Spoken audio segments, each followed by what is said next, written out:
এবারও সিন্ডিকেটের কবলে দক্ষিণ পশ্চিমাঞ্চলের সর্ববৃহৎ চামড়ার মোকাম রাজারহাটের চামড়া ব্যবসা। দাম বৃদ্ধি করে চামড়ার মূল্য নির্ধারণের ঘোষণার ফাঁদে পড়ে পুঁজি হারাতে বসেছেন ক্ষুদ্র মৌসুমী ব্যবসায়ীরা। তারা বলছেন, সরকারের মূল্য নির্ধারণে মাঠ পর্যায়ে তারা বাড়তি দামে চামড়া কিনেছেন, কিন্তু পাইকারি ব্যবসায়ীরা বাড়তি মূল্য দিচ্ছেন না। আর পাইকারি ব্যবসায়ী ও আড়তদাররা বলছেন, সরকার দাম নির্ধারণ করে দিলেও সরকার তো চামড়া কেনে না। ট্যানারি মালিকরা যেভাবে দাম দেবে সেভাবেই চামড়ার বেচাকেনা করতে হবে। মঙ্গলবার কোরবানি ঈদ পরবর্তী প্রথম হাটে এই চিত্র উঠে এসেছে।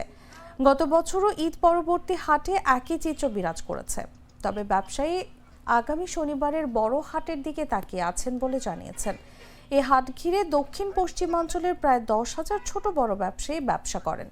প্রতি বছর কোরবানির ঈদ ঘিরে কয়েকটি হাটবারে রাজারহাটে প্রায় 100 কোটি টাকার চামড়া বেচাকেনা হয়ে থাকে।